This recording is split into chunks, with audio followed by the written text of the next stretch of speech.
చూస్ country delight, live better. ఇప్పుడే country delight యాప్ని download చేసుకోండి. నమస్తే, వెల్కమ్ టు సుమన్ టీవీ.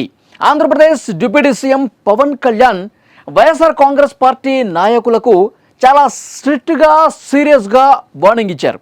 మాట్లాడితే వైఎస్ఆర్ కాంగ్రెస్ పార్టీ నాయకులు మీ గొంతు కోసేస్తాం, మీ అంతు చూస్తాం, మీకు సినిమా చూపిస్తాం, ఇలాంటి బెదిరింపు ధోరణికి ఇంకా పాల్పడుతూనే ఉన్నారు.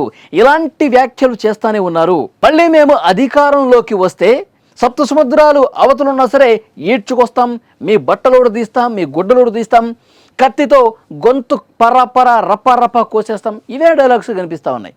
దీనికి పవన్ కళ్యాణ్ గారు మీరు మళ్ళీ అధికారంలోకి వస్తే కదా మళ్ళీ రానివ్వం, వైఎస్ఆర్ కాంగ్రెస్ పార్టీని మళ్ళీ అధికారంలోకి రానివ్వం, మరొక 15 సంవత్సరాల పాటు కూటమి ప్రభుత్వమే ఉంటుంది, కూటమి గట్టిగా పనిచేస్తుంది, ఈ కూటమి ఇలాగే కొనసాగుతుంది, కూటమి మధ్య ఎలాంటి వ్యత్యాసాలు రాకుండా, పొరపచ్చాలు లేకుండా కాపాడుకునే బాధ్యత మాది. వైఎస్ఆర్ కాంగ్రెస్ పార్టీ వాళ్ళు కలలుగా అంటున్నారు, కానీ అది నిజమయ్యే పరిస్థితి లేదు అని చెప్పి చాలా స్పష్టంగా కూటమి భవిష్యత్తు గురించి మాట్లాడారు పవన్ కళ్యాణ్ గారు. చాలా స్పష్టంగా. ఎందుకంటే గత 5 సంవత్సరాలు జగన్మోహన్ రెడ్డి గారు గత 5 సంవత్సరాల పాలనకు సంబంధించి ప్రజలు చేత్కరించుకున్నారు కాబట్టి, ప్రజలు పూర్తిగా విసిగి వేసారిపోయారు కాబట్టి మీకు 11 స్థానాలు ఇచ్చారు. ఇది గుర్తుపెట్టుకోండి. ఇలాంటి పాలన మాకు వద్దు బాబోయ్ అని ప్రజలు మొత్తుకుంటా ఉన్నారు కాబట్టి కూటమి అధికారంలోకి వచ్చింది అని చెప్పారు. మీకు ప్రజలు అప్పుడు 151 స్థానాలు ఇచ్చారు. నేను 2 చోట్ల ఓడిపోయాను, కానీ 2 చోట్ల ఓడిపోయినప్పుడే, మీకు 151 స్థానాలు వచ్చినప్పుడే నేను బలంగా పోరాటం చేశాను. దమ్మున్న నాయకుడు మాత్రమే ఇంత బలంగా నిలబడగలుగుతాడు. మళ్ళీ మిమ్మల్ని అడ్డుకొని తీరతాం, మీరు వస్తే ఎలాంటి రాక్షస పాలన ఉంటుందో ప్రజలకు అవగాహన ఉంది కాబట్టి ఈ కూటమి ప్రభుత్వం చేస్తున్న అభివృద్ధి, సంక్షేమాన్ని ప్రజలు గమనిస్తూ ఉన్నారు. ప్రజలు ఈ అభివృద్ధినే కోరుకున్నారు. ఎందుకంటే చంద్రబాబు నాయుడు గారు అనుభవం కావాలి.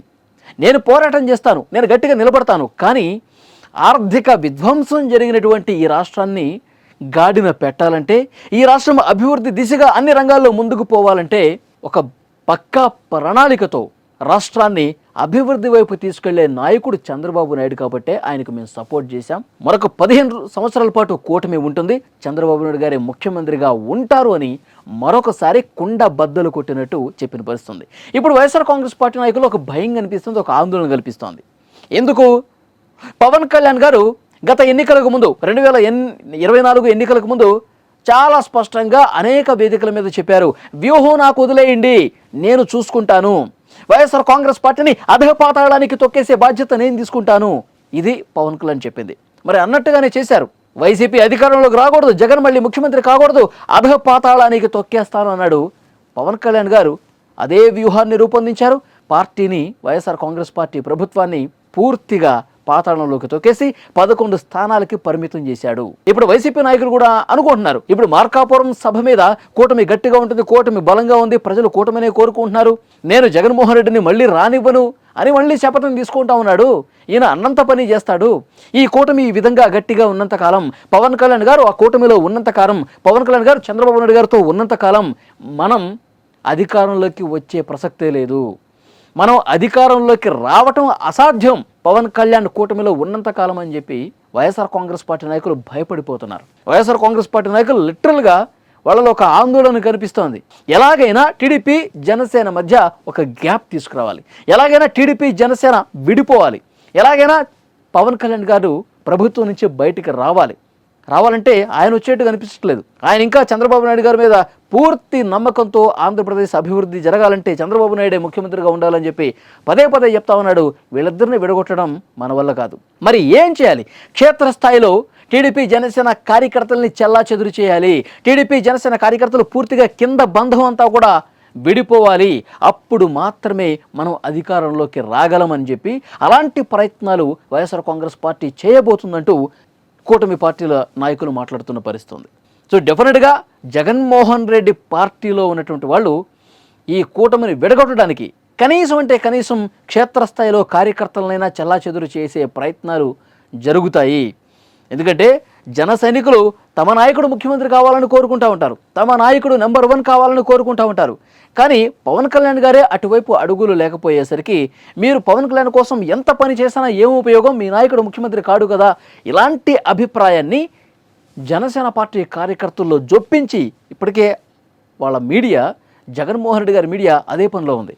జగన్మోహన్ రెడ్డి గారి మీడియా పవన్ కళ్యాణ్ అభిమానుల మనసుల్ని కకావికలం చేసేటటువంటి ఒక ఆలోచన క్రియేట్ చేసే విధంగా ప్రయత్నం చేస్తోంది. సో డెఫినెట్గా ఇదే మాట్లాడుతూ ఉన్నారు. మరి కూటమి ఎంత గట్టిగా ఉంటుంది, భవిష్యత్తులో ఇదే విధంగా సమన్వయంతో పనిచేసుకుంటూ పోతారా, లేదంటే వైఎస్ఆర్ కాంగ్రెస్ పార్టీ చేస్తున్నటువంటి ఈ ఏవైతే ప్రచారం ఉందో దీన్ని కింది స్థాయిలో ఉన్న కేడర్ ఎంతవరకు నమ్ముతారని చూడాలి. ఒకటి మాత్రం క్లియర్, పవన్ కళ్యాణ్ గారు మరొకసారి స్ట్రాంగ్గా హెచ్చరిక చేశారు. ఈ కూటమిని ఎవరూ విడదీయలేరు, మీ దుర్మార్గపు పాలనను ప్రజలు కోరుకోవటం లేదు, మిమ్మల్ని మళ్ళీ అధికారంలోకి రానియ్యను అంటూ బలంగా పవన్ కళ్యాణ్ చెప్పిన నేపథ్యంలో ఇక నెక్స్ట్ పరిణామాలు ఎట్లా ఉంటాయన్నది కూడా చూడాలి. పవన్ కళ్యాణ్ వ్యాఖ్యల్ని, జగన్మోహన్ రెడ్డిని మళ్ళీ అధికారంలోకి రానివ్వను అని చెప్పినటువంటి పంపినటువంటి ఈ సందేశాన్ని ఎలా చూస్తారు? Please comment.